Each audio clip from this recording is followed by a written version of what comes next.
Bismillahirrahmanirrahim. Assalamualaikum warahmatullahi wabarakatuh.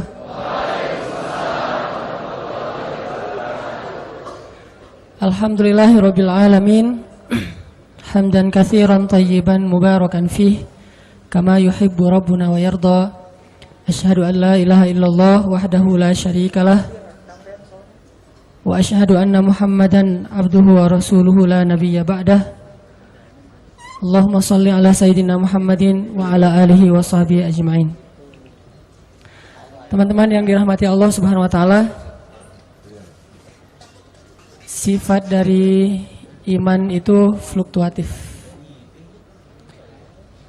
Gak usah iman, perasaan cinta aja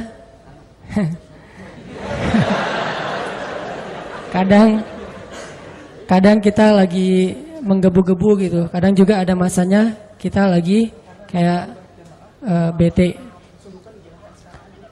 Ketika seorang istri, kalau yang udah punya ya, tetap pakai tanda bintang. Kalau yang udah punya istri, ketika istrinya lagi ngambek, ketika istrinya lagi nggak nyaut panggilan suaminya, atau ketika istrinya nggak ngebaca-baca WA yang udah dikirim dari pagi sampai sore, contrengnya 2 tapi masih abu, itu berarti perasaannya lagi terganggu oleh banyak hal. Bisa jadi sikap kita, bisa jadi omongan orang lain, bisa dari dalam, bisa dari luar. Kalau itu terjadi dalam hubungan kita dengan sesama manusia, hal yang kayak gitu juga terjadi antara kita dengan Allah Subhanahu wa taala. Padahal harusnya mah ke Allah nggak gitu. Soalnya Allah nggak pernah ngejailin kita, Allah nggak pernah zalim sama kita, Allah nggak pernah curang sama kita. Cuman mungkin kita sebagai hamba yang bodoh sering salah paham sama Allah, sehingga karena itu hubungan kita jadi kayak terganggu sama Allah. Nah, pertanyaannya adalah gimana caranya biar hubungan kita dengan Allah itu asik terus? Hubungan kita dengan Allah itu happy terus. Jadi kalau suami istri itu kayak pacaran terus gitu.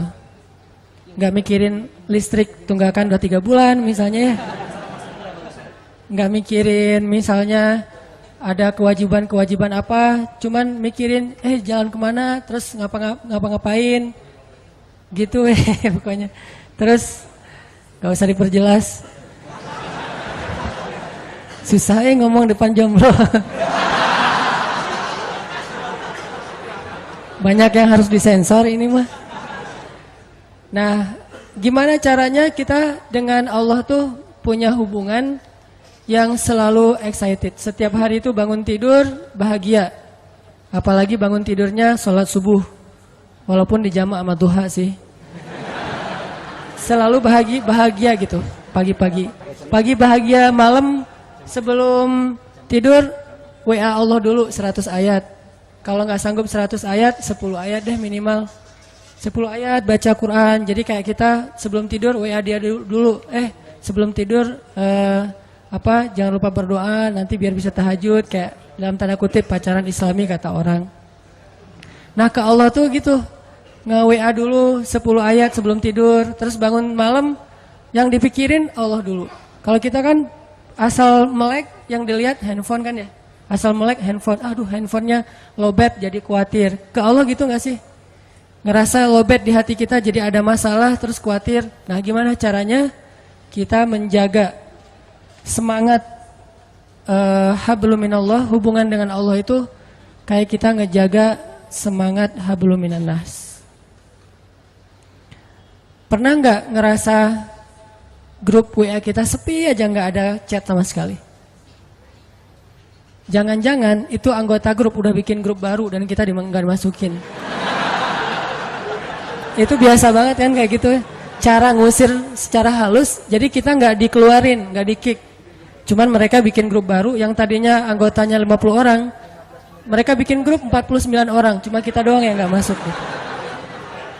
Kenapa nih grup sepi banget, nggak ada chat sama sekali? Karena mereka chatnya di grup sebelah.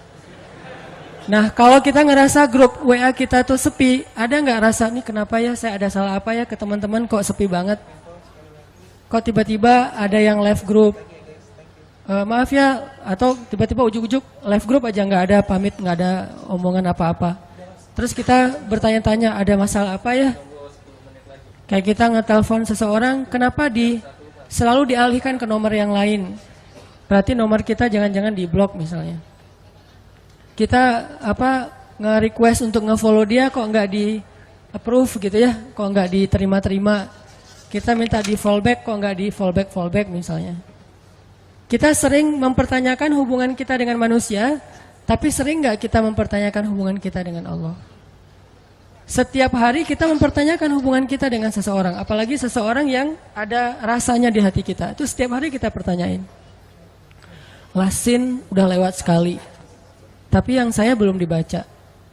Lewat yang kedua kali, yang ketiga kali. Kenapa 3 kali lewat lasin, tapi kok WA saya nggak dibaca aja dilewatin gitu? Emangnya dia yang WA banyak banget? Mempertanyakan. Kalau pas barengan dia kelihatan kayak agak sedikit kurang bersemangat gitu, kita mempertanyakan, kok kamu nggak bahagia bareng dengan aku gitu kan? Kita mempertanyakan terus hubungan kita sama seseorang. Apakah kita punya kepekaan yang sama untuk mempertanyakan hubungan kita dengan Allah Subhanahu wa taala? Dan kalau kita tidak baik hubungannya dengan Allah, nggak mungkin bisa baik dengan siapapun. Kalau nggak baik hubungannya dengan Allah, nggak mungkin kita bisa enjoy ngejalanin hidup kita. Nggak mungkin. Sama kayak kita kalau nggak baik hubungannya dengan orang yang kita sayangin, yang berpengaruh dalam hidup kita, itu pasti hari itu nggak nyaman. Pagi hari misalnya ada sedikit keributan kecil sama pasangan, itu sepanjang hari bete aja tuh. Tapi kalau pagi hari itu dibuka dengan mungkin kata-kata yang mesra, kata-kata yang baik sebelum pergi kerja, misalnya ada kecupan yang halal misalnya kan ya, itu pasti sepanjang hari bahagia. Kalau nggak percaya coba deh. Akad dulu maksudnya, akad udah gitu coba. Kamu ngapain akad? Cuma pengen ngerasain yang Ustadz Hanan ngomongin gitu. Cuma iseng doang gitu. Ini bahaya. Nah, itu pasti berpengaruh buat hari-hari kita, apalagi hubungan dengan Allah Subhanahu wa taala. Jadi, kalau kita ngerasa kenapa ya saya sepanjang hari bete aja? Kenapa ya setiap urusan saya bermasalah? Kenapa ya saya kok nggak tenang? Kenapa? Halu'a idza massahu syarru jazua wa idza massahul khairu manu'a. Ombang-ambing aja perasaannya tuh nggak stabil, labil banget. Berarti ada masalah antara kita dengan Allah. Sehingga kata Allah, caranya perbaiki illal musallin. Perbaiki hubungan kita dengan Allah lewat sholat. Sholat kita udah benar belum nih? Udah sholat kok, tapi benar nggak sholatnya? Jangan-jangan sholat kita sekedar basa-basi doang. Datang, wudunya juga nggak sempurna, berdirinya nggak sempurna, asal udah beres, pergi. Berarti sholat kita basa-basi. Itu mungkin salah satu penyebabnya. Illal musallin. Terus juga, oh mungkin penyebab lain saya kurang zikir sama Allah. Nggak yadhkurunallaha qiyaman wa qu'udan wa ala junubihim. Nah, hari ini kita pengen sharing gimana cara kita menjaga stamina iman, menjaga semangat excitednya dekat dengan Allah Subhanahu wa taala, supaya hari-hari kita itu selalu bergairah. Terutama bergairah untuk berbuat baik. Dan yang kedua, tough dalam ngejalanin ujian-ujian hidup. Lebih kuat gitu. Bahkan kalau perlu, mudah-mudahan bisa survive dari setiap masalah. Teman-teman yang dirahmati Allah SWT, ternyata salah satu cara untuk, kalau bahasa agama itu namanya tajdid iman, memperbaharui iman. Ternyata salah satu cara memperbaharui iman, cara untuk kita nge-refresh, ngecas kembali iman kita tuh banyak dengar cerita. Banyak dengar cerita orang-orang yang sukses dalam urusan keimanan. Dan itu berlaku bukan cuma dalam urusan agama. Dalam kehidupan sehari-hari juga kayak gitu. Kayak misalnya orang yang senang bisnis. Dia kalau dengar cerita-cerita orang-orang yang sukses dalam bisnis kan jadi kayak booster banget ya buat dia termotivasi sukses secara bisnis. Ikut kayak pelatihan motivasi atau ikut seminar yang motivatornya, trainernya cerita tentang siapa gitu yang sukses dalam setahun meraup sekian miliar. yang dalam usia 17 tahun sudah punya omset sekian ratus juta. Itu kan bikin kita semangat untuk berusaha, semangat untuk berbisnis karena dengar banyak cerita orang sukses. Gitu juga berlaku dalam masalah main. Misalnya kita senang main apa gitu, main BMX atau skateboard atau apalah permainan-permainan anak-anak muda. Dengerin cerita-cerita orang yang berhasil ngelakuin satu trik atau apa, itu kan bikin kita jadi penasaran pengen nyoba. Kayak kalau di surfing itu di laut, dengerin oh ada yang nyoba spot baru. Di sana tuh ombaknya barrel misalnya atau apa, cerita-cerita tentang menaklukkan satu spot, satu poin ombak, sehingga kita jadi penasaran, aduh pengen ya bisa kayak dia, aduh pengen ya bisa senyaman dia di atas papan, aduh pengen ya bisa seperti dia pas bunny hopnya BMX misalnya, aduh pengen kayak dia ya touring keluar kota. Selalu jadi kepengen karena dengar cerita. Termasuk kuliner juga itu. Di sana ada soto Betawi enak, di sana ada ini ada itu segala macam, bikin kita semangat. Itu juga dalam urusan agama. Dan itu juga yang terjadi dalam urusan cinta. Kita nonton film. Nonton film tuh tentang film Korea lah ya. Putus gitu ya, diputusin. Kan kita penasaran gimana sih rasanya diputusin kan gitu ya. Bukan rasanya jadian, rasanya diputusin. Kok gua gak pernah diputusin, orang jadian juga gak pernah gitu. Itu ada cerita diputusin, galau gitu, terus naik ke atas jembatan, pengen loncat. Pas loncat ternyata luka-luka doang, lecet-lecet, gak meninggal gitu kan. Jadi kayak kepancing supaya ngerasain apa yang kita sering nonton, dengar, curhat sama teman-teman. Makin sering kita nonton film-film yang ada drama cintanya, itu makin mancing kita untuk ngerasain, untuk pengen nyoba drama yang sama dalam kehidupan kita sendiri. Apalagi film-film yang romance gitu, tentang romantis dan segala macam, itu pasti pengen bikin kita, aduh seru ya, ada yang perhatiin, seru ya kalau bisa kayak gitu, jalan-jalan kemana segala macam. Nah ini artinya cerita, qasas dalam bahasa Al-Quran, itu ada pengaruhnya, ibroh, memberi asar, memberi pengaruh dalam diri kita. Sehingga sepertiga dari isi Al-Quran itu bahkan lebih adalah kisah. Sampai kalau kita baca story behind the surat Yusuf, kan surat Yusuf itu isinya cerita Nabi Yusuf. Itu story di balik turunnya surat Yusuf, itu para sahabat lagi bosan baca ayat-ayat yang sifatnya perintah larangan. Emang sahabat bosan baca Quran? Ya, dan itu manusiawi. Kita kadang-kadang baca Al-Quran bosan. Kenapa? Karena nggak ngerti. Ada juga tuh yang baru hijrah, tatonya banyak banget. Tapi giliran sholat, yang paling duluan nangis. Soalnya imamnya kelamaan.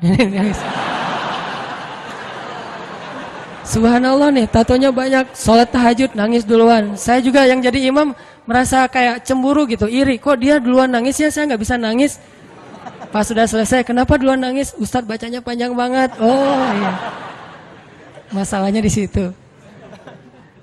Nah, di Al-Quran tuh ada ayat yang sifatnya perintah, ya ayyuhalladzina amanu kutiba alaikumusiyam aqimis shalah dan seterusnya. Ada larangan, la ta'kulur riba dan seterusnya. Para sahabat kayak ngerasa monoton gitu, nggak ada variasinya. Akhirnya para sahabat datang ke Nabi, ya Rasul, ada ayat yang model-model lain nggak gitu? Ayat model gimana? Ya jangan gini-gini aja, pengen yang sesuatu yang baru gitu ya Rasul. Bukannya nggak enak kan bilang bosan sama Al-Quran kan nggak enak tuh. Cuman ya emang bosan sih gitu. Sifat manusia, bukan Al-Qurannya membosankan ya. Manusianya yang gampang bosan karena imannya lemah. Karena lagi naik turun iman teh. Akhirnya turunlah surat Yusuf. Yang Allah menyampaikan kisah terbaik di dalam Al-Quran supaya para sahabat lebih bahagia lagi, lebih semangat lagi membaca Al-Quran. Dan mendengar kisah itu universal banget tuh nilainya. Kita nggak akan terjebak dengan perdebatan fikih. Kita nggak akan terjebak dengan mazhab-mazhab. Walaupun itu juga kebaikan. Cuman kadang-kadang ada orang yang menyikapinya nggak bijak. Kalau kisah, insya Allah universal. Semua orang bisa mengambil pelajaran tanpa harus melihat dari mazhab apa, lintas pemahaman, tafsir, segala macam. Enggak. Karena kisah itu sifatnya sesuatu yang bisa diambil pelajarannya oleh siapapun. Makanya hari ini kita pengen dengerin beberapa kisah yang mudah-mudahan bisa mentajdid, mengecas kembali iman kita dan pulang dari sini lebih semangat lagi dalam beramal soleh. Kalau beramal soleh ke Allah itu ibadah, zikir. Kalau beramal soleh ke manusia itu berakhlak mulia, terutama kepada orang tua. Jangan sampai kita dikenal orang yang baru hijrah, tapi malah disayangkan karena akhlaknya nggak bertambah baik. Harusnya makin hijrah, orang-orang di sekeliling kita tuh kayak makin ngerasa dapat banyak manfaat dari kita, dapat kebaikan dari kita. Ini berarti kita hijrahnya insya Allah sudah on the track. Semakin banyak ngaji, semakin baik akhlak. Jangan semakin banyak ngaji susah senyum. Makin rajin ngaji, makin rajin senyum. Tapi jangan salah senyumnya ya, bahaya. Bahaya. Senyumnya senyum yang ke teman aja, jangan diposting. Pertama saya pengen ngisahin tentang Umar bin Khattab. Umar bin Khattab itu salah satu hobi beliau dengar kisah. Itu yang bikin iman Umar bin Khattab itu luar biasa. Hobinya itu dengar kisah. Kalau ada orang yang menurut Umar kayaknya ini lebih senior, lebih soleh, lebih berpengalaman, Umar langsung duduk. Pak, tolong beri saya nasihat, beri saya kisah. Suka dengar kayak gitu. Suatu hari Umar nemu seorang ayah yang sama anaknya itu apet banget, sama anaknya itu kayak dekat banget, sayang banget ke anak laki-lakinya. Dan nggak sewajarnya kayak gitu, saking sayangnya ke anak laki-laki. Akhirnya Umar nanya, Bapak ada cerita apa dengan anaknya ini? Si bapak ini cerita, ya Amirul Mukminin, saya tuh pernah dulu ketika istri saya sedang hamil, saya dapat panggilan berjihad. Kan di zaman sahabat dulu ada wamil ya, wajib militer. Jadi semua laki-laki harus ikut membela negara. Saya dapat panggilan berjihad. Sedangkan istri saya sedang hamil tua, saya galau. Antara berangkat atau absen nungguin istri ngelahirin. Saya tanya ke istri saya, kata istri saya, Mas kan udah sering ikut jihad. Sekali-kali ini coba minta izin kepada komandan, kepada panglima supaya menunggui istrinya yang mau ngelahirin. Istrinya nggak rela suaminya berangkat. Tapi suaminya berat hati pengen membela agama Allah, membela negara. Setelah istikharah, tanya sana sini, akhirnya suaminya memutuskan saya harus berangkat. Urusan kamu saya serahkan kepada Allah Subhanahu wa taala.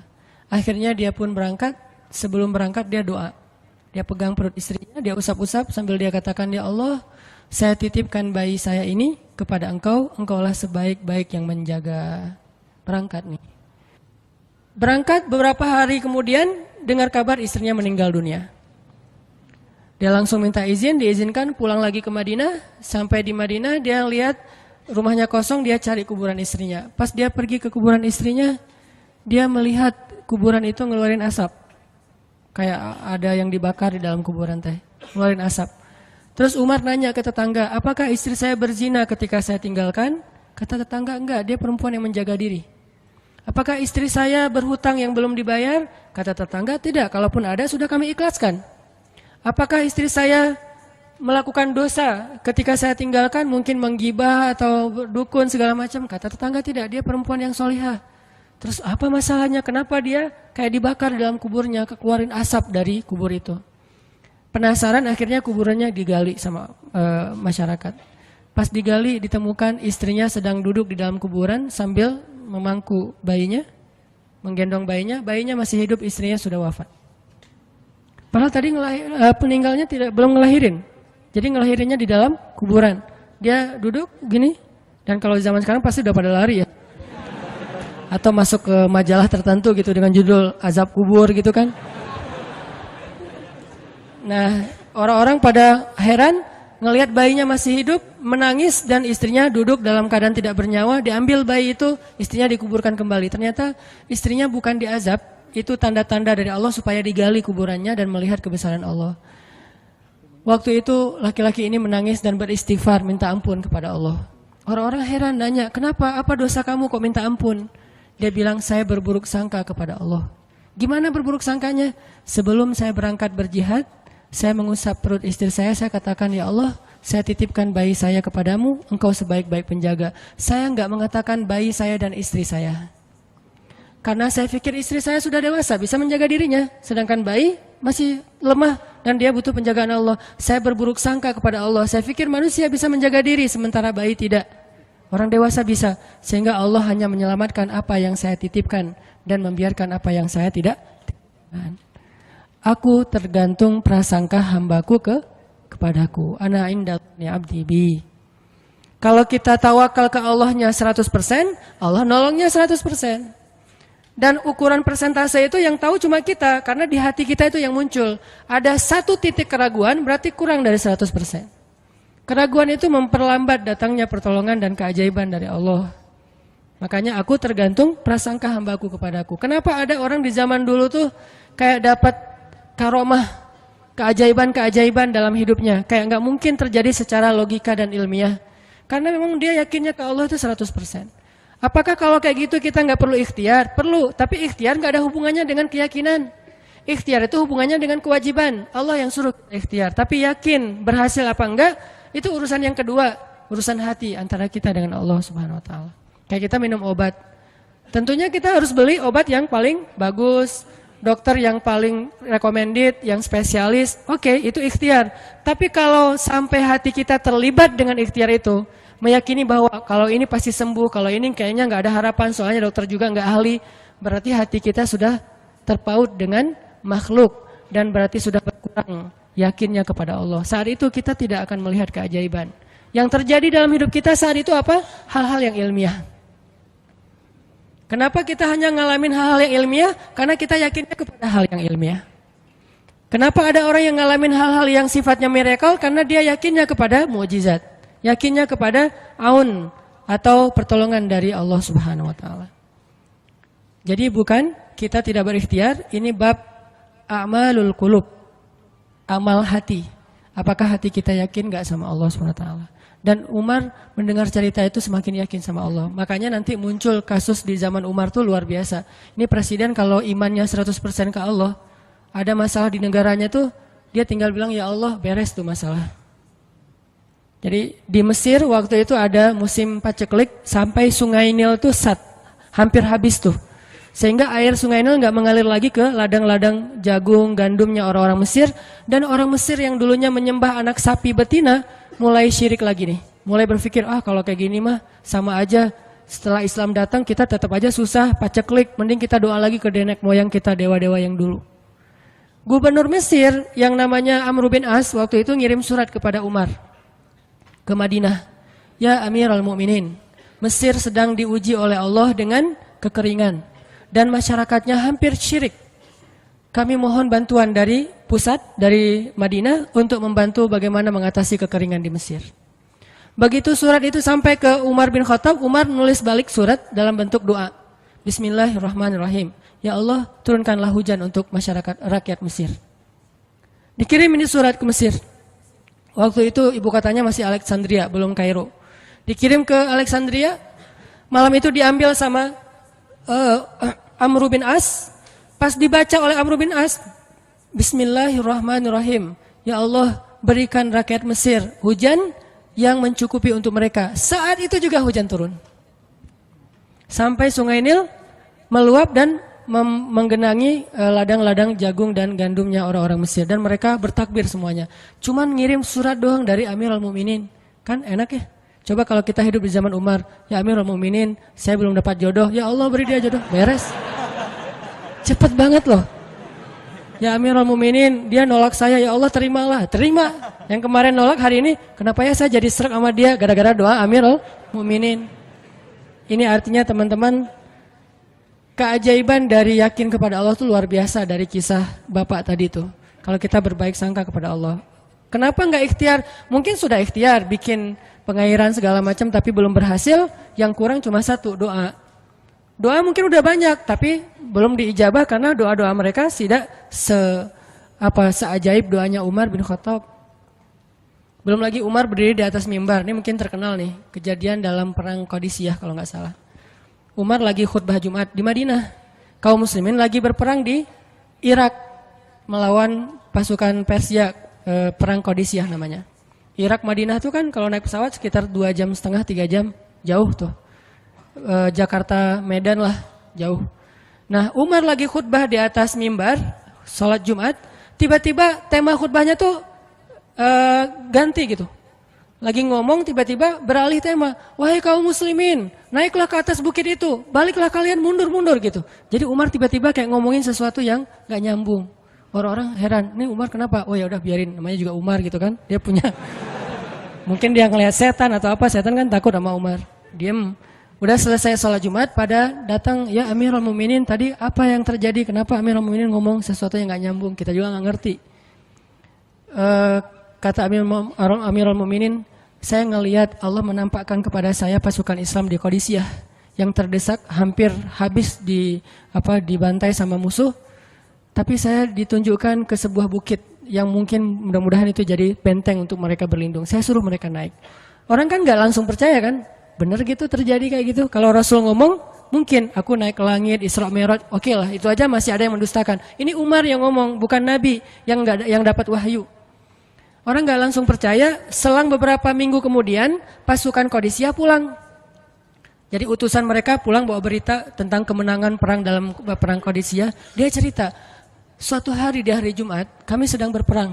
Kami terdesak, hampir habis dibantai sama musuh. Udah nggak ada jalan untuk berlindung. Tiba-tiba kami mendengar suara Umar. Amirul Mukminin berteriak, wahai kaum muslimin, naiklah ke atas bukit ini supaya kalian terlindungi. Akhirnya kami mundur naik ke atas bukit dan selamat waktu itu. Berarti benar-benar terjadi. Kok bisa? Ya, qadarullah. Ini keajaiban iman mereka. Apakah kita bisa ngedapatin pengalaman-pengalaman kayak gini? Bisa, kalau keimanan kita dengan level yang sama. Kalau nggak selevel yang sama pun, minimal kita nusaddid. Kalau kita tidak bisa sama persis, minimal kita berusaha untuk nuqarib. Berusaha untuk pengalaman kita nanti, walaupun nggak sama persis, mirip-mirip dengan pengalaman mereka. Lagi-lagi, bukan berarti tidak berikhtiar. Ini keajaiban-keajaiban yang terjadi. Dan saya juga baru ngalamin kemarin pas saya di seminggu, nggak kurang dari seminggu yang lalu, saya baru pulang dari laut di Batu Karas. Di sini ada teman saya, Agi, mana Agi? Nah ini Agi ya. Ini by the way model iklan. Ada deh pokoknya iklan jodoh maksudnya. Agi ini anak Batu Karas. Agi boleh diceritain? Agi ini anak Batu Karas. Batu Karas tuh Jawa Barat, daerah Pangandaran. Dari Bandung kurang lebih 6 jam perjalanan. Kalau lagi ada ombak saya suka ke sana nonton orang main surfing. Nggak main sih, main dikit-dikit tapi nggak jago. Nonton orang main surfing. Ketemu Agi. Agi nggak tahu tuh ya. 2 hari sebelum saya datang ke Batu Karas dia sakit kayak demam gitu. Mungkin habis diputusin kali ya. Dia demam gitu, nggak enak badan, pengen pulang. Biasanya kalau nggak enak badan cuma dia tinggal di Jakarta, paling juga di kos-kosan. Tapi kali ini pengen pulang ke Batu Karas banget. Aduh kenapa ya pengen pulang ke Basroh Batu Karas gitu ya. Batu Karas kayak Basroh gitu. Pengen ke Batu Karas. Pas dia pulang, hari saya lagi mau main tuh, dia diajak sama temennya, ngojek itu apa? Berenang yuk gitu. Yuk berenang yuk, berenang. Dia ikut, padahal lagi nggak enak badan, tapi pengen berenang. Pas lagi di pantai, saya datang ketemu loh, kayak kenal nih, hitam-hitam ektis gitu. Ternyata ketemu saya, Ustadz Hanan ya, ya kenalan. Ustadz saya tuh ketemu Ustadz kemarin di Maruya pas kajian minggu bulan yang lalu. Cuman karena jamaahnya banyak, saya nggak bisa ketemu Ustadz, nggak bisa salaman. Saya waktu itu membatin. Ya Allah, saya pengen banget ketemu Ustadz Hanan langsung, tapi jangan dalam suasana ta'lim yang rame, langsung berdua. Mudah-mudahan terkabulkan. Akhirnya Agi banyak istighfar sebulan istighfar. Akhirnya terjadilah yang tadi itu. Dia nggak enak badan. Saya juga tiba-tiba ujuk-ujuk. Kenapa ya saya pengen ke Batu Karas? Kenapa ya pengen ke Batu Karas? Ternyata di sana ada ombak. Kan ada Agi. Ketemu aja di Batu Karas. Itu cara Allah menskenariokan. Dan itu terbukti banget loh. Istighfar. Bukan karena saya orang soleh. Dan kita bisa istighfarin siapa aja. Saya pengen ketemu ini, saya pengen. Dan itu ajaib. Kalau misalnya nggak ketemu pun di dunia, insya Allah ketemu dengan orang soleh itu nanti di akhir. Apa ruginya beristighfar dan berdoa? Nggak ada ruginya kan? Ya Allah, saya pengen banget ketemu dengan misalnya sebutlah ulama yang paling kita ngefans di dunia siapa gitu, dengan Imam Sudais. imam Masjidil Haram. Pengen banget jabat tangan sama imam Masjidil Haram yang ngimamin umat Islam seluruh dunia gitu. Tapi kan nggak mungkin. Kita umroh, kita haji juga nggak bisa ketemu dengan Imam Sudais. Kita berdiri paling depan ya di dekat dengan Hajar Aswad. Begitu mau sholat diusir tuh. Begitu selesai salam langsung dipagar betis sama askar-askarnya. Susah ketemu beliau tuh, ajaib banget kalau bisa ketemu. Tapi kan nggak ada salahnya beristighfar kan? Astagfirullah, astagfirullah, ya Allah, Sudais, astagfirullah, astagfirullah, Sudais, astagfirullah. Terus aja gitu. Pengen ketemu Sudais. Tiba-tiba bisa aja Sudais datang ke Indonesia, ada seminar apa, mungkin bisa ketemu. Yang paling logisnya. Atau kalaupun nggak ketemu di dunia, tiba-tiba bangkit dari kubur di sebelah kita. Siapa? Kan kamu sering manggil saya dulu, siapa? Sudais. Sudais yang mana ya? Imam Masjidil Haram, Masya Allah, Syekh gitu. Dan orang soleh nanti di akhirat, dialah yang salah satu akan menyelamatkan kita dari perjalanan yang sulit. Selain syafaat Rasulullah SAW. Jadi kalau disebut nama Nabi, kita spontan ya, Sallallahu Alaihi Wasallam. Kalau perlu bahkan kayak respect banget gitu. Kalau disebut nama Nabi langsung Sallallahu Alaihi Wasallam karena luar biasa jasa Rasulullah. Yang jelas selain Rasulullah Sallallahu Alaihi Wasallam, nanti ulama-ulama orang-orang soleh juga bisa nolongin kita di akhirat. Jadi kalau kita doa ya Allah pengen banget ketemu si Fulan, Syekh Fulan, Ustadz Fulan, Kiai Fulan. Kalau nggak ketemu pun di dunia, pasti ketemu di akhirat. Yang jelas harapan kita nggak mungkin Allah abaikan gitu aja, nggak mungkin. Pasti Allah kabulkan. Cuman Allah kadang-kadang menggunakan cara yang lebih baik daripada yang kita pernah bayangin. Ketemu beliau di dunia paling cuma selfie. Tapi kalau ketemu di akhirat, dibawa selamat di sirat yang panjang. Lebih mending mana? Ketemu nih dengan seorang ulama, orang soleh yang kita ngefans banget nih. Pokoknya saya pengen banget selfie sama beliau ya Allah. Apalagi kalau orang soleh itu followersnya banyak, misalnya 1.100.000.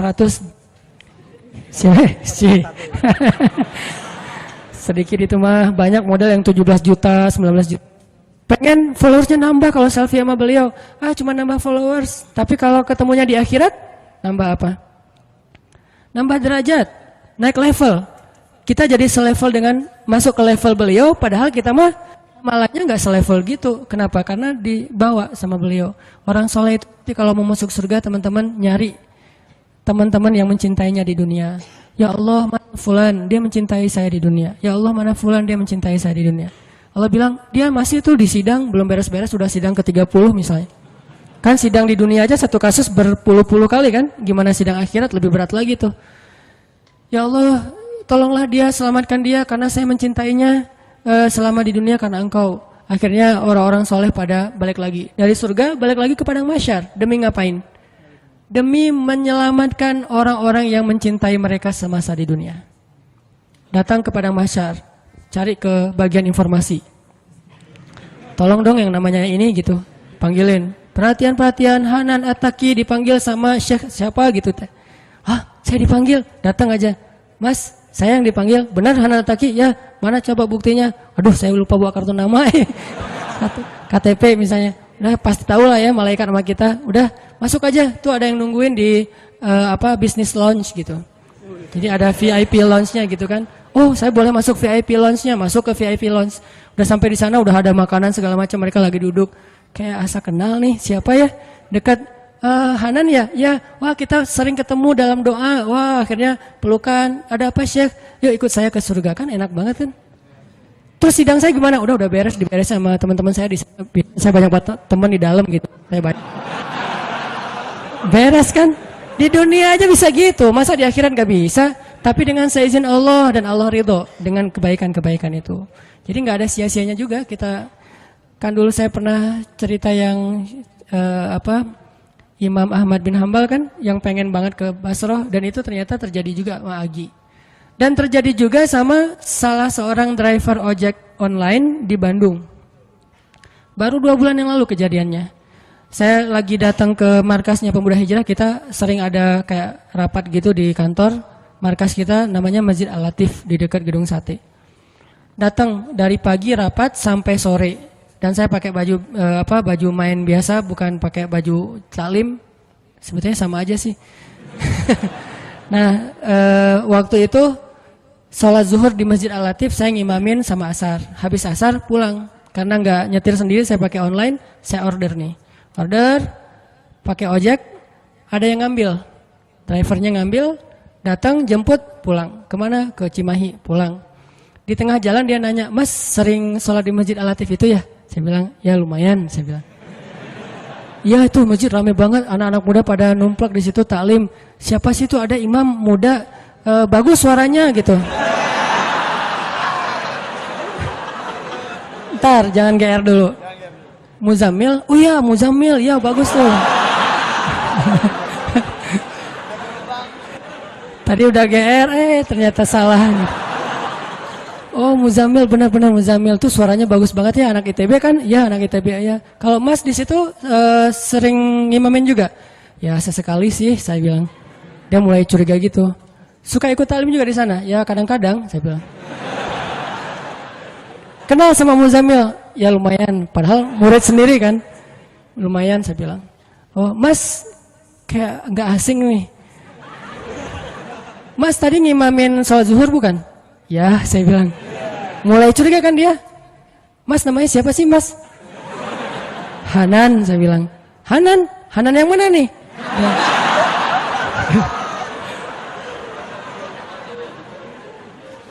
Saya bilang Hanan Taki. Wah langsung oleng deh.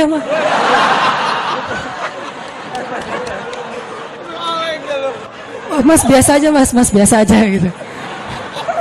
Ini benar Ustaz Hanan Taki, benar. Masya Allah, ya Allah, udah gitu kayak terharu gitu, heboh semua orang pada ngelihat lampu merah lah gitu ya, pada ngelihat semuanya. Saya langsung pakai masker, gitu. Ustadz tahu nggak Ustadz, saya sebulan ini istighfar terus habis dengerin cerita Imam Ahmad bin Hambal yang ke Basrah, saya istighfar, ya Allah pengen banget ketemu Ustadz Hanan, tapi jangan ditaklim berdua, jadi bisa curhat-curhatan gitu. Ternyata Allah bikin skenario, saya order ojek online, dia ngambil, jadi ngobrol di jalan sampai ke rumah, akhirnya bertamu nggak pulang-pulang. Wah ini luar biasa cara Allah. Dan wallahi teman-teman, dan itu terjadi. Jadi udah 2 kasus nih yang saya alamin ya.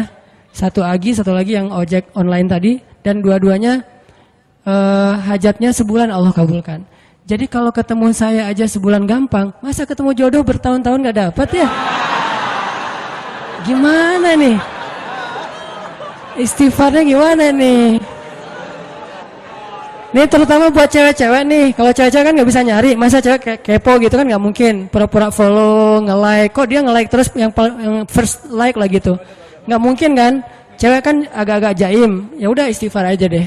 Banyak-banyak istighfar. Tiba-tiba ada yang kesandung jatuh di depan cewek. HP-nya jatuh. Dia pergi HP-nya nomornya. Nggak penting sih ceritanya. Pokoknya ada. Ada jalan dari Allah yang kita nggak ngerti nih, yang jelas bisa. Kita tinggal yakin aja sama Allah, istighfar, Allah yang kasih jalan. Walladzina jahadu fina lanahdiyannahum subulana. Pokoknya kalau kalian bersungguh-sungguh kata Allah di jalan kami, udah kami kasih jalan-jalan keluar yang subul, jamak dari sabil, banyak banget jalan keluar di sisi Allah. Yang penting kita jahadu fillah, berusaha di jalan Allah Subhanahu wa taala. Itu kisah pertama Umar bin Khattab. Kisah kedua teman-teman yang dirahmati Allah SWT, yang bisa ngebooster iman kita ke Allah tuh kisah ada seorang ulama namanya Ibrahim Al-Asom. Kalau pernah dengar. Beliau disebut Al-Asom itu karena emang beliau orang yang sangat terjaga. Ibrahim Al-Asom ini ulama miskin pengen haji. Setiap ada orang yang berangkat haji, beliau kayak ngucapin selamat gitu, terus melepaskan. Pas pelepasan jamaah haji, beliau selalu baper, nangis sendiri di pojok rumah. Dilihat sama putrinya, duh, kayaknya ayah pengen banget haji nih, tapi nggak cukup nafkah. Anaknya yang putri yang paling sulung nanya, Pah, kenapa sih papa nggak haji aja? Kata Ibrahim Al-Asom, Nak, kalau ayah haji, terus yang nafkahin kalian siapa? Biaya haji mungkin murah, tapi nafkahnya siapa? Sementara istrinya, keluarganya nggak ada yang nafkahin selain suaminya ini, orang tua. Akhirnya anaknya bilang, Allah yang menafkahi kami. Berangkatlah wahai ayah, serahkan kami kepada yang lebih baik daripada ayah, yaitu Allah. Terus anaknya nanya, ayah itu pemberi rezeki atau pemakan rezeki? Ini anak luar biasa nih. Ayah itu pemberi rezeki atau pemakan rezeki? Ayahnya bilang, pemakan rezeki sama seperti kamu dan yang lain. Ya kalau gitu serahkan kami kepada pemberi rezeki. Berangkat wahai ayah, beneran. Ibu gimana? Udah ibu biar aku aja yang ngobrol. Ngobrol sama ibu mah, biarin ayah berangkat haji, nanti biar Allah yang jaga kita. Setelah dibujuk akhirnya setuju. Berangkat nih Ibrahim AS. Berangkat. Di tengah jalan berdoa, ya Allah saya titipkan keluarga saya kepada engkau sebaik-baik yang menjaga, yang memelihara. Saya aja engkau pelihara apalagi keluarga saya. Akhirnya berangkat. Hari pertama nafkah yang disiapin sama ayah mereka masih cukup. Hari kedua, hari ketiga, hari keempat mulai kurang nih. Udah nggak cukup makanannya, rotinya habis. Cuma ada air putih doang, korma udah habis. Mulailah ibunya mengeluh. Ngeluh kepada anak yang perempuan, ini gara-gara kamu nih. Gara-gara kamu akhirnya ayah berangkat, terus kita gimana, nasib kita gimana, dan seterusnya ngeluh. Anaknya nanya lagi kepada ibunya, Mah, ayah kita itu pemakan rezeki atau pemberi rezeki? Kata mahnya, ya pemakan rezeki sama dengan kita, tapi kan tetap harus ikhtiar. Ya udah kalau gitu, pemakan rezeki telah pergi, sedangkan pemberi rezeki terus menjaga kita. Allah kan gak pergi, yang pergi itu yang makan rezeki, Allah gak pergi. Jadi tenang aja mah, sabar sedikit. Karena kalau Allah mau ngasih kejutan, Allah biasanya suka ngasih ujian dulu. Kenapa dikasih ujian? Supaya Allah ngelihat kita tuh pantas gak sih dapat kejutan dari Allah. Ini penting nih ya. Kalau Allah pengen ngasih kita surprise, Allah biasanya nguji dikit.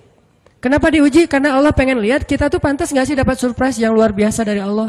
Kalau kita bersabar, Allah kasih tuh kejutan yang luar biasa. Sabar mah, sabar.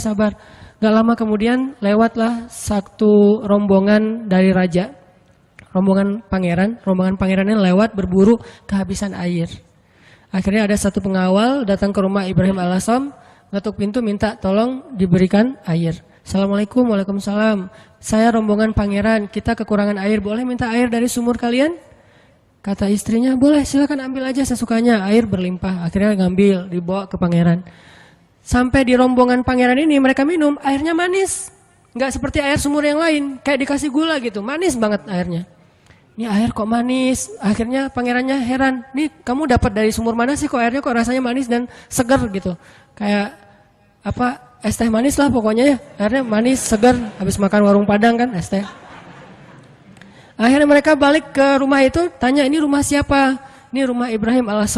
Oh Ibrahim AS selebgram itu gitu. Kan terkenal Ibrahim AS waktu itu jadi selebgram, semua orang tahu, tapi nggak tahu wajahnya, cuma tahu namanya, nama besar lah ya. Oh Ibrahim AS ulama besar itu ahli tasawuf, ya seperti yang orang-orang sering ngomong-ngomong. Oh kalau gitu kami merasa terhormat bisa minum air yang berkah dari rumahnya Ibrahim AS. Wah ibu kemana? Ibrahim AS lagi berangkat haji. Apa yang kalian butuhkan? Allah yang mencukupkan segala kebutuhan kami. Kan harga diri ya, nggak mau mengemis.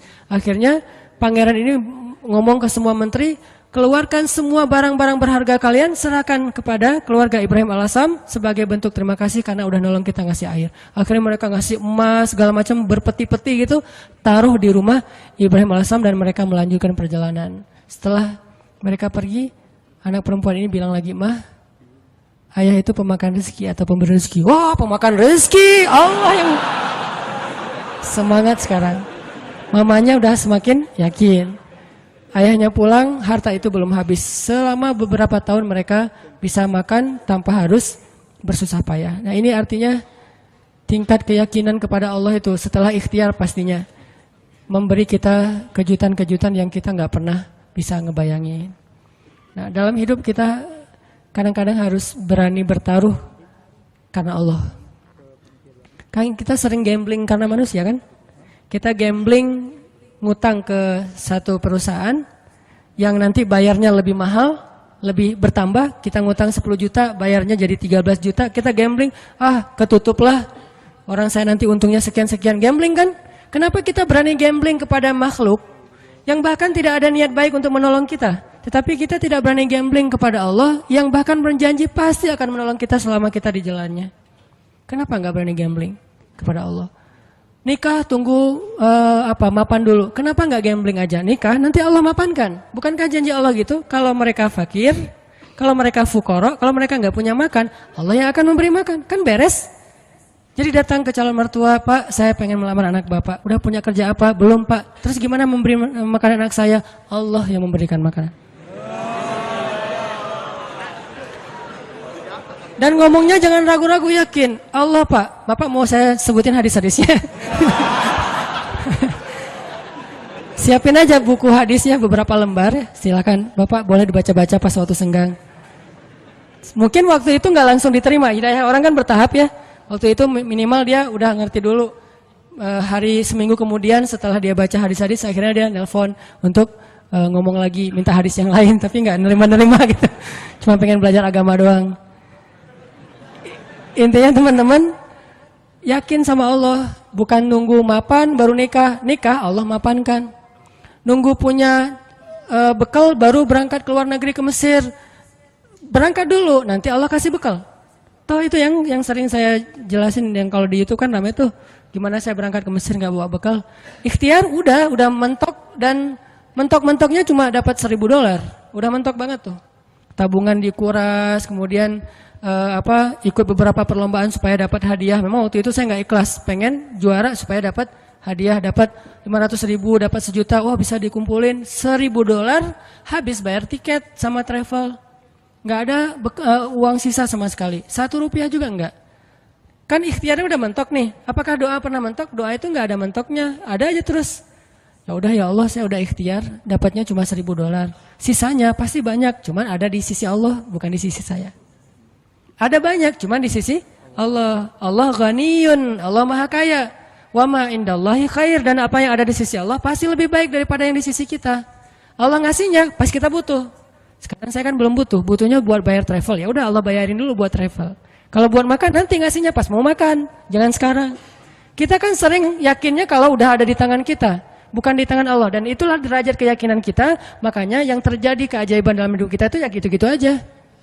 Kita yakin apa yang ada di tangan kita, bukan yakin apa yang ada di tangan Allah. Terus jangan di tangan Allah, saya gimana nanti? Ya pas kita butuh Allah kasih. Jadi ibaratnya kita kayak nitipin duit ke orang yang sangat terpercaya, orang tua kita gitu. Atau ke istri, Mah, Mama pegang ya, kita lagi kayak traveling berdua nih sama pasangan. Yang, kamu yang pegang duitnya, kasih. Berapa? 10 juta, jalan ke Bali gitu. Kita khawatir nggak jalannya? Enggak, orang duitnya udah dipegang pasangan kita kan. Dan kita percaya nggak mungkin dia duit itu dipakai sendiri. Tiba-tiba dia beli gaun, beli apa, habis aja duitnya. Nggak mungkin, dia paham manajemen keuangan kita. Pas, Mah, bayarin taksi, keluarin sama dia. Mah, bayarin, kasih tips ke bel, misalnya di hotel, bayarin sama dia 15.000, 20.000. Ada terus ketika kita butuh. Gitu juga kita menitipkan nasib kita kepada Allah. Masalahnya cuma yakin. Bukan ada apa enggak, adanya pasti. Yakin enggak, itu doang masalahnya. Sama kayak kita nitip ke pasangan tadi, ada duitnya. Yakin enggak bahwa duit itu nanti akan dikasih pas kita butuh? Yakin. Berarti ke Allah juga harusnya kayak gitu. Bukan enggak ada duitnya, bukan enggak ada hartanya, bukan enggak ada kebaikan dan anugerah itu. Ada banget. Cuman yakin enggak kita Allah sebaik-baik yang memelihara? Berangkat ke Mesir, butuh makan, baru Allah kasih buat makan. Butuh bayar kos-kosan awalnya 3 bulan pertama, baru Allah kasih buat kos-kosan. Butuh, setiap butuh Allah kasih. Toh selama saya di Mesir, saya nggak pernah tuh ngerasa kurang dari kebutuhan saya, walaupun nggak megang lebih, tapi nggak pernah merasa kurang. Sama kan? Apa bedanya dengan orang yang megang lebih? Nih ya, ada 2 orang nih. Yang satu pegang duit banyak, tapi yang dibelanjakan segitu-gitu aja. Yang satu nggak pegang duit banyak, tapi yang dibelanjakan juga sama dengan yang pegang duit banyak. Bedanya apa? Cuman beda tenang doang ya. Yang satu tenang karena megang duit banyak, yang satu nggak tenang karena nggak megang duit kan. Cuma beda itu doang, padahal yang dibelanjain sama. Kalau nggak punya duit nanti mau beli sesuatu yang mahal gimana? Ya berdoa aja minta yang mahal. Ya Allah, pengennya sih Alphard, duit nggak ada. Kita kan baru berani milih barang mahal kalau kita punya duit banyak kan. Kenapa nggak berdoa yang mahal walaupun kita nggak punya duit? Di situ belajar iman, belajar yakin sama Allah, belajar la ilaha illallah. Saya dulu pas mau beli rumah, memangnya saya punya duit? Yang saya juga cerita tuh, duitnya berapa? Cuma 30 juta. Rumah yang dicari 300 juta. Rumah yang didapat 700 juta. Coba gimana tuh? Logikanya nggak masuk, tapi yakin aja sama Allah. Jalan aja tuh, jalan-jalan, azan asar. Allahu Akbar, Allah Akbar, Allah Maha Besar. Masuk ke masjid, sholat. Nggak kepikiran juga habis sholat dapat rumah. Kalau kepikiran mungkin nggak dapat kan? Kepikirannya, Allah yang panggil. Nih bos manggil nih. Nggak boleh ditunda-tunda kan? Bos yang manggil, datang. Sholat, habis sholat ketemu jemaah. Ustadz lagi ngapain? Nggak, lagi jalan-jalan. Senyum-senyum malu gitu. Jalan-jalan kok jauh-jauh ke sini, daerah Cimahi pelosok gitu. Nggak, lagi nyari rumah Pak. Wah, kebetulan Ustadz saya juga lagi jual rumah. 700 juta ada yang minta, saya nggak lepas. Senyum aja. 700 nggak dilepas, apalagi 300. Enggak Pak, saya nyari-nyari yang kecil-kecil aja, yang 2 kamar buat saya sama anak. Oh, udah Ustadz lihat aja dulu, siapa tahu berubah pikiran. Enggak apa-apa, makasih gitu. Pulang nih, malam dia telepon lagi, Ustadz please besok datang ya. Ini benar ya kata Nabi, kalau kita nggak mencari dunia, dunia tuh ngejar-ngejar kayak memelas gitu, begging ke kita tuh. Bayangin dunia begging. Please Ustadz datang, please Ustadz ambil saya, kata si rumah teh. Rumahnya minta begging ke saya supaya saya tinggal di situ. Ya saya mah orangnya biasa-biasa aja. Karena nggak yakin kalau itu bisa gitu ya. Ya udah karena menghargai dia datang besoknya. Bukan untuk ngelihat rumah, menghargai orang yang meminta. Datang pas ngelihat garasinya muat 3 mobil, makin nggak mungkin. Ada kolam renang anak, makin nggak mungkin. Kamarnya 10, wah nggak mungkin. Nggak mungkin. Gimana Ustadz kata dia? Rumahnya besar ya Pak. Gitu doang basa-basi. Gimana Ustadz tertarik? Ya siapa nggak tertarik rumah kayak gini, tapi saya nggak nyari yang kayak gini-gini Pak. Males ngerawatnya, nyapunya susah. Gitu. Alasan gitu. Udah Ustadz sanggupnya berapa? Saya nyarinya yang 300 juta sih Pak. Udah ambil aja Ustadz. 300 juta langsung ambil. Saya baru bilang, cuman duitnya 30 juta. Mungkin dia nggak enak juga mau ngomong, Ustadz ngomong dari tadi kayak gitu ya. Saya duitnya cuma 30 juta Pak, boleh nggak saya cari dulu cicilan kemana gitu. Saya lagi nyari-nyari yang finance cari untuk cicil. Udah Ustadz nggak usah gitu-gitu, ribet. Udah nyicil ke saya aja kalau Ustadz ada duit. Berapa lama nih? Ya terserah Ustadz. Mau setahun, 2 tahun, 10 tahun terserah Ustadz deh. Alhamdulillah sampai setahun lunas. Allah kasih rezeki. Yang tadinya kita tuh nggak punya rezeki sebanyak itu untuk bisa ngelunasin hutang besar, tapi begitu Allah kasih kesempatan, bukan sengaja mau berhutang, Allah mudahkan, ya udah. Akhirnya ada aja jalan. Saya usaha awalnya jual beli pulsa gitu kan, ada 60 cabang pulsa dulu di Bandung, belum ada Indomaret, Alfamart. Terus mulai naik lagi jual beli mobil bekas, mulai naik lagi main di properti sedikit-sedikit, nggak banyak, nggak gede sih. Tapi di situ Allah ternyata benar ya, kalau kita mintanya ke Allah, Allah Maha Kaya, bisa ngasih lebih dari yang bisa dikasih oleh manusia. Kalau minta ke manusia, minta banyak-banyak amat sih, kan gitu kan ya. Minta ke perusahaan finance, pasti dia minta jaminan. Jaminannya dia akan ngasih maksimal setengah dari harga anggunan yang kita gadaikan. Itu artinya kita selama ini belum bisa tenang, belum bisa tumakninah kalau belum ngelihat materi itu di kantong kita, di saldo kita. Seolah-olah kalau itu di tangan Allah nggak ada. Itu masalah kita. Masalah kita di situ teman-teman. Seolah-olah kalau masih di tangan Allah itu belum ada. Padahal di tangan Allah itu lebih ada daripada di tangan kita. Kenapa? Di tangan Allah itu nggak akan raib. Nggak ada yang bisa nyolong di tangan Allah. Di tangan kita banyak yang bisa nyolong. Di tangan Allah itu nggak mungkin diambil orang, dicopet, dijambret, nggak mungkin. Di tangan kita gampang banget dijambret. Di tangan Allah nggak mungkin salah ngitung, di tangan kita gampang salah ngitung. Di tangan Allah nggak mungkin mubazir, sia-sia, salah penggunaan. Di tangan kita mungkin banget salah digunain. Akhirnya mubazir, sia-sia. Artinya apa yang di tangan Allah khair. Wa ma indallahi khair, benar-benar lebih baik. Cuman Allah kenapa nggak nunjukin fisiknya? Karena Allah nggak pengen kita melihat itu dengan mata kita. Allah pengen kita melihat itu dengan hati dan iman kita. Jadi yang bisa mendapatkan apa yang di tangan Allah itu hanya orang yang bisa ngelihatnya dengan iman dan hatinya, bukan dengan matanya. Kalau kita cuma ngandelin mata terus menerus, berarti yang kita akan alami dalam hidup itu hanya yang terlihat saja. Yang tadi saya bilang logis dan ilmiah, dan itu nggak ajaib. Walaupun itu juga hal-hal aja sih, baik-baik aja buat kita. Tapi kan kita pengen naik level lebih baik, lebih enjoy lagi dengan hidup. Berarti kita harus belajar menggunakan mata batin. Dan mata batin ini adalah iman, mata batin ini basirah, mata batin ini adalah tazkiyatun nufus, mata batin ini adalah al-qalb, hatinya. Al-fiqhu fiqhul qalb. Pemahamannya bukan pemahaman fikiran, pemahamannya fiqhul qalb, fiqhul qulub, difahami dengan hati. Itu teman-teman dalam segala urusan, mau kerjaan, mau skripsi, mau kuliah, mau jodoh, mau apapun, gunakan bukan hanya mata fisik kita untuk melihat kayak nggak ada tanda-tandanya nih. Mungkin di sini nggak kelihatan, tapi di sini Allah yang mendatangkan. Tiba-tiba ada keajaiban terjadi dalam kehidupan kita. Dan saya sering ngalamin yang kayak gitu-gitu tuh sering banget. Termasuk ketika dapat musibah.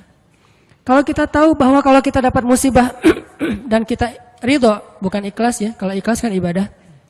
Kalau musibah namanya ridho. Walaupun orang Indonesia suka bilang yang ikhlas ya, bukan yang ikhlas, jangan ridho ya gitu. Kalau kita ridho dengan satu musibah lalu kita serahin sama Allah, Allah tuh gantiin yang lebih banyak loh. Masalahnya kita nggak yakin. Dapat musibah langsung panik, langsung putus asa. Harusnya pas dapat musibah, tetap kita ikhtiar untuk menyelesaikan masalah kita, mencari jalan keluar, mengambil kembali hak kita.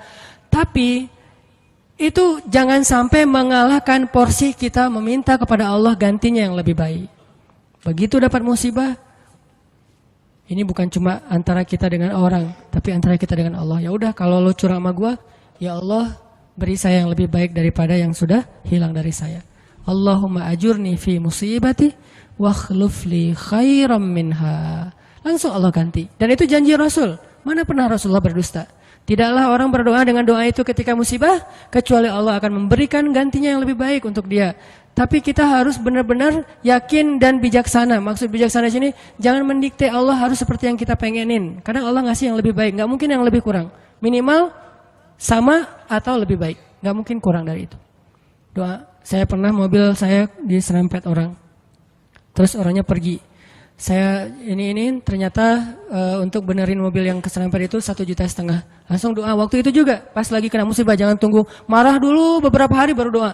Saat itu juga.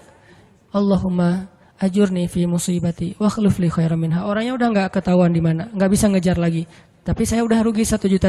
Gimana nih ya Allah, beri saya ganti yang lebih baik. Seminggu kemudian Allah ganti 15 juta. Benar kan 10 kali lipat? 15 juta. Dan itu bukan sedekah, bukan pemberian orang yang kasihan. Allah kasih jalan mungkin lewat usaha apa, lewat penghasilan apa, lewat untung dari mana. Yang jelas halal. Dan itu 15 juta, 10 kali lipat. HP saya jatuh. HP waktu itu harga yang punya pertama harga 2 juta. Ada qiyamul lail di masjid markasnya Pemuda Hijrah. Saya bangun jam 2, acaranya jam 2. Jadi udah telat kan. Bangun langsung panik gitu. Orang-orang pada nunggu. Miss call udah 15 gitu, banyak banget. Ustaz di mana aja? Akhirnya panik, wudu. Karena panik pakai baju segala macam, HP jatuh dan kacanya langsung pecah dan gak bisa dipakai. Saat itu juga saya doa, ya Allah beri saya ganti yang lebih baik darinya. Berangkat ke masjid. Paginya Allah ganti dengan Note 5 yang waktu itu harganya 10 juta. Gimana caranya? Allah punya banyak cara, ada aja. Tiba-tiba ada usaha ini yang mungkin untung sedikit, dari sini ada apa, ada yang hadiah atau ada apa. Banyak banget subulana, jalan-jalan kami. Tinggal minta aja sama Allah. Sehingga kalau kita yakin dengan ini, begitu diputusin. Kita adik kakak aja ya, nggak apa-apa. Langsung nih. Kan dalam kondisi kayak gitu kayaknya kita lagi ngejos banget ya imannya. Doanya lagi khusyuk banget tuh. Sholat aja nangis-nangis kan. Padahal imam tuh belum baca ayat, kita udah nangis. Allahu Akbar. Takbirnya aja khusyuk, coba subhanallah itu. Kalau lagi diputusin emang gitu banget sih sholatnya. Pernah gak sih ngerasain? Gak pernah ya. Pokoknya waktu yang paling enak berdoa itu lagi habis diputusin. Habis rugi. Pokoknya lagi banyak masalah tuh doanya enak banget tuh. Tilawah Al-Quran baru Alif Lam Mim udah nangis. Belum juga ayatnya la uqsimu biyaumil qiyamah tentang al-haqqah, enggak, bukan ayat-ayat kiamat. Alif Lam Mim doang. Atau nun nangis, nun doang nangis. Satu huruf gitu ya. Jadi dalam kondisi yang lagi sangat lemah, itu kondisi sebetulnya spiritual kita lagi sangat kuat. Jadi secara fisik atau secara emosi kita lagi lemah-lemahnya, di saat yang sama berarti spiritual kita lagi kuat-kuatnya. Gunakan kesempatan itu. Biasanya kalau emosinya lagi stabil, lagi nyaman, spiritualnya lemah. Seringnya tuh kayak gitu kan. Lagi nggak ada masalah, lagi nyaman nih, semuanya kayaknya asik-asik aja. Kita doa juga, Rabbana atina fid dunya hasanah. Ada yang lebih parah, ya Allah samain aja deh dengan yang sebelah gitu kan. Saking malesnya berdoa, doa sholat juga bacanya yang standar-standar aja, Al-Ikhlas. Karena cuma itu yang ikhlas, yang lain nggak ikhlas. Tapi begitu emosional kita lemah, di waktu yang sama, spiritual kita langsung kuat. Entah kayak gimana, itu mungkin fitrah manusia ya. Asal emosionalnya lama langsung kuat. Dan itu spontan kadang-kadang teman-teman. Saya dulu pernah tinggal di rumah kontrakan di sebelah,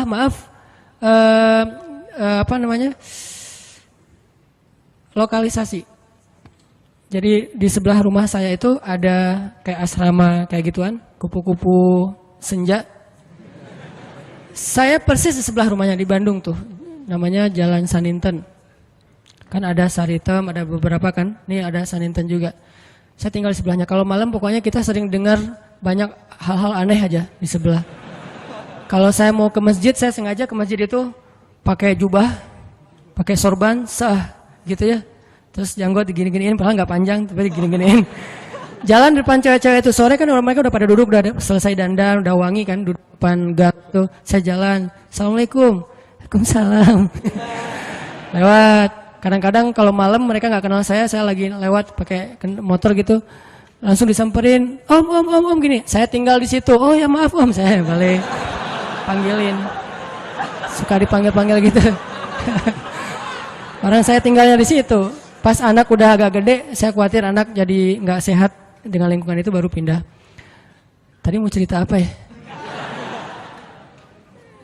Hah? Oh ya, spontan ya. Nah, yang punya tempat itu pastinya nggak pernah sholat dan memang preman juga sih, badannya gede. Kalau dengan saya mungkin 4 kali saya lah, gede banget pokoknya, gede banget orangnya, tinggi besar dan nggak ada yang berani sama dia.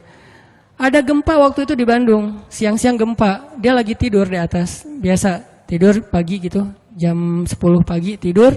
Pas gempa dia langsung loncat ke bawah, Allahu Akbar, Allahu Akbar. Saya kira ada demo apa gitu, dia takbir sendiri.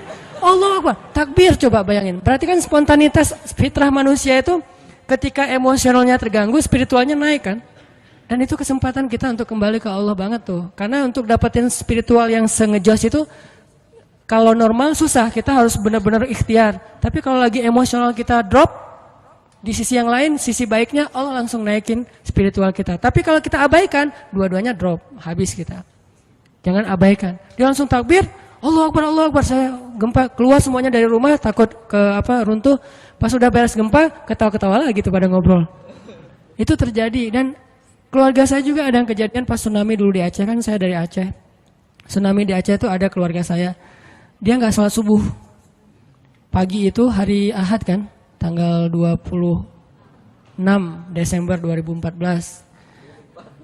2014 mah diputusin sih.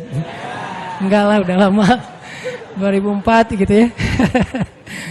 Nah, hari itu ada salah satu keluarga saya, dia nggak sholat subuh. Biasa, bukan waktu itu doang nggak sholat subuh, biasa dia nggak sholat subuh. Gempanya kalau nggak salah jam 9 apa jam 8, sejam kemudian tsunami.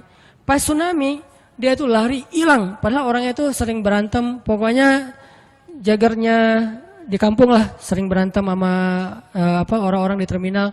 Tapi begitu tsunami dia lari duluan. Adiknya malah ikut lari sama dia, ditarik sama dia lari. Pas sudah di tengah jalan, ingat balik lagi ke rumah karena dia ingat ibu sama kakaknya ketinggalan. Dia pengen nyelamatin ibunya. Kenapa yang satu lari terbirit-birit hilang, yang satu lagi balik? Karena yang satu itu ngerasa banyak dosa. Kalau saya mati hari ini, habis saya nanti di akhirat nih. Dia nggak berani mati. Daripada saya mati tapi belum salat subuh, lari dia tuh. Yang tadi salat subuh balik lagi. Nah ini jujurnya ketika spiritual berbicara kan. Mungkin kalau spiritual kita nggak bicara, kita akan sombong, ngerasa apaan sih akhirat, apaan sih tauhid, apaan sih agama, apaan. Tapi begitu ada masalah yang pertama kita sebut siapa selain ibu kita? Allah, minimal oh my God. Dan itu bentuk dari fitrah manusia bahwa dia masih mengakui Tuhan. Tinggal masalah Tuhan yang mana nih kan itu ya. Tapi masih mengakui Tuhan. Ketika fitrah dan spiritual kita bicara, harusnya kita dengar dan itulah ucapan yang paling benar. Kalau yang bicara itu emosi kita, belum tentu benar, dia subjektif. Tapi kalau yang ngomong itu fitrah, itu benar banget tuh. Sehingga teman-teman gunakan kesempatan pas lagi dapat musibah, ya Allah, angkat kedua tangan kita, doa kepada Allah, mulai dengan memuji Allah, kemudian salawat kepada Rasulullah, minta yang setinggi-tingginya nggak masalah. Karena kalau Allah nggak ngasih di dunia kayak gitu, Allah kasih kayak gitu di akhirat, bahkan lebih baik dari itu. Apa sih ruginya kita minta, ya Allah, beri saya Ferrari. Ini yang nggak tahu diri nih, mintanya Ferrari gitu. Tapi kan minta ke Allah nggak masalah. Dan kita yakin kalau nggak dikasih Ferrari di dunia, minimal dikasih Ferrari di akhirat. Bangkit dari kubur, ada Ferrari. Halusinasi, ternyata dia belum meninggal, mimpi gitu. Bangkit dari kubur, datang kendaraan nih. Dan benar-benar kan di akhirat ada kendaraan kan. Cuman bahasa hadisnya kendaraan dari cahaya, kendaraan dari amal soleh. Tapi bahasanya kendaraan. Dan kita akan mengendarai kendaraan itu untuk bisa ngelakuin touring sepanjang Padang Mahsyar. Padang Mahsyar itu touringnya capek banget loh. Itu touring paling heboh tuh. Di mana pusat Padang Mahsyar, teman-teman? Palestina. Hari ketika manusia disidang, dibangkitkan, spot bangkitnya, meeting pointnya, itu Palestina. Makanya di dalam Al-Quran Allah menyebutkan Palestina itu dengan istilah yauma yunadil munadi mim makanin qarib. Hari ketika malaikat memanggil manusia dari tempat yang dekat. Semua ulama tafsir sepakat tempat yang dekat itu artinya Palestina, Al-Quds. Siapa yang meninggalnya di Palestina itu sebuah kebaikan yang luar biasa, karena nanti dia akan bangkit lebih dulu dan akan dimudahkan hisabnya. Itulah keutamaan salah satunya meninggal di Palestina, walaupun gak semuanya punya nasib yang sama. Tapi setidaknya manusia bangkit. Terus dari sini ke Palestina ngapain? Gimana jalannya? Mau jalan kaki? Dari Bekasi ke sini aja tadi berapa jam jalan kaki kan? Apalagi dari Sunda Kelapa ke Palestina. Itu jauh banget loh. Jalan kaki itu bisa bertahun-tahun sampai ke Palestina. Dan itu bumi yang sekarang. Sedangkan Padang Mahsyar ribuan kali lipat lebih besar daripada bumi sekarang. Dan bumi Padang Mahsyar itu belum ada sekarang. Nanti Allah jadikan lagi setelah kita bangkit. Karena Allah berfirman di akhir surat Ibrahim, yauma tubaddalul ardu ghairal ardi was samawat. Hari ketika ard itu bahasa Arab jadi bahasa Inggris, earth. Itu bahasa Arab. Yauma tubaddalul ard ghairal ard was samawat. Hari ketika bumi yang lama diganti dengan bumi yang baru. Bumi yang lama namanya bumi yang sekarang, dunia, ardud dunia. Bumi yang baru namanya Ardul Mahsyar, Padang Mahsyar. Ukurannya miliaran kali lebih besar daripada bumi yang sekarang. Karena semua planet, bintang-bintang itu disatuin jadi satu bumi. Dan matahari cuma jadi satu dan dekat banget. Dan artinya jarak kita ke Palestina aja udah miliaran kali lebih jauh dari sekarang. Kalau nggak punya kendaraan terus mau jalan kaki kapan sampainya. Itulah kenapa ada orang di Padang Mahsyar ribuan tahun nggak beres-beres. Kenapa? Jalan doang dari ribuan tahun belum disidang. Harus ke Palestina. Sampai di sana sidangnya juga lama. Belum lagi ngelewatin sirat. Sirat itu panjangnya dari bumi ke langit. Dan langit terjauh yang pernah ditemukan oleh sains berapa miliaran tahun perjalanan cahaya kan, bukan jalan kaki. Kalau nggak punya kendaraan gimana sampainya ke surga? Jadi untuk bisa sampai ke surga aja teman-teman, nggak ada kendaraan, itu mungkin menghabiskan usia kita miliaran tahun loh. Belum sampai ke surga. Terus gimana dong Ustadz? Kita harus punya banyak kendaraan dan kebaikan. Karena cuma itu yang bisa memudahkan perjalanan kita. Itu touring panjang banget. Jadi minta, ya Allah yang kecepatannya berapa ribu kekuatan kuda misalnya, Ferrari. Gimana cara dapetin Ferrari itu? Doa terus menerus. Kalau nggak dikasih di dunia yakin dikasih di akhirat. Kalau saya mah mending milihnya di dunia mah yang biasa-biasa aja, di akhirat yang luar biasa. Kenapa? Yang biasa-biasa juga di dunia udah cukup buat kita. Tapi yang luar biasa di akhirat itu emang kita butuhin banget. Ya Allah, matanya besar, hidungnya mancung, alisnya bertaut. Jadi alisnya tuh nggak ada pemisah, nyatu gitu. Alisnya bertaut. Kalau perlu ditato gitu ya, alisnya biar lurus. Alisnya bertaut ya Allah, atau kayak pedang gitu. Pedang ali bercabang. Tingginya sekian ya Allah, kulitnya putih Korea lah. Minta yang sebaik mungkin. Nanti kalau nggak dikasih jodoh kita kayak gitu di dunia, maka jodoh kita yang di dunia itu nanti akan Allah perindah di akhirat. Dan saya sering cerita, di surga itu nggak ada jomblo. Jadi nggak usah khawatir. Tetap ada wedding lah di surga. Dan WO-nya itu para malaikat banget. Malaikat yang nyiapin segala macam, kita dirias sama malaikat. Nang sini nang, dirias sama malaikat. Malaikatnya tuh yang bagian rias yang keren-keren gitu, dirias udah secantik-cantiknya, rambutnya nggak kusut lagi selama-lamanya, nggak ada cerita aduh keringetan ya, aduh AC-nya mati ya, ternyata ini apa segala macam, nggak ada tuh di surga. Selalu bahagia. Baitun, rumah yang tidak ada teriakan dan tidak ada keluhan itu cuma ada di surga. Di rumah tangga di dunia tetap ada. Gimana pun soleh keluarga Nabi, Aisyah kadang-kadang mengeluh manusiawi. Tapi di surga nggak ada. Nikah di surga. Siapa yang jadi walinya? Allah Subhanahu wa ta'ala. Saya nikahkan kamu dengan perempuan yang soleha ini. Perempuan dunia yang udah jadi bidadari. Dengan mahar surga satu seluas langit dan bumi. Saya terima nikahnya. Nggak ada cerita di surga itu ngucapin akad nikah salah. Itu nggak ada. Sah, kata saksi. Sah nggak ya? Sah nggak ya? Nggak deh. Ternyata saksinya mantan belum bisa move on gitu. Hati-hati cari saksi ya, jangan mantan. Pasti nggak sah melulu itu mah. 10 kali juga nggak sah. Intinya teman-teman, surga itu didapetin kalau kita benar-benar di dunia ini menggunakan semua kesempatan di sisi Allah SWT. Ada masalah minta ke Allah, ya Allah, doa aja yang sebaik mungkin, nggak ada sia-sianya. Itu beberapa kisah yang mudah-mudahan bisa booster semangat kita beramal soleh.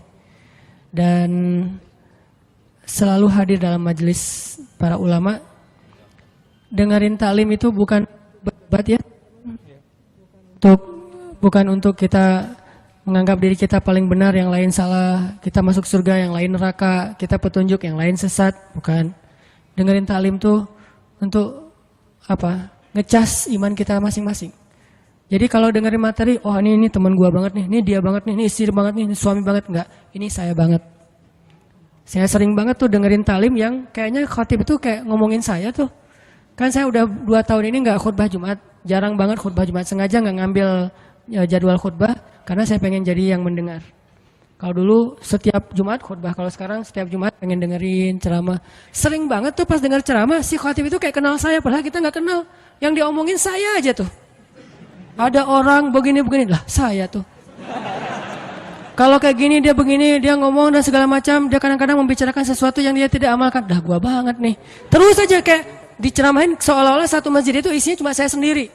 Gak ada yang lain. Kan kita sering kan kayak gitu ya. Kenapa? Allah yang menggerakkan lisan seorang ustadz, ulama untuk menasihati kita. Sehingga nggak perlu kita, wah ini mirip teman saya nih, harusnya dia dengar ya, harusnya saya rekam ya, ini harusnya istri saya dengar nih, harusnya suami saya dengar. Jangan mencari nasihat untuk orang lain, carilah nasihat untuk diri kita sendiri. Kalau kita lagi ada masalah sama pasangan, nanti kalau udah ada pasangan maksudnya, kalau kita punya masalah sama pasangan ya, jangan pernah googling hadis-hadis pasangan. Suami googling, istri-istri yang soleh hadis, search. Jangan, istri, suami yang imam terbaik, search. Gak usah cari nasihat buat pasangan, carilah nasihat buat diri sendiri.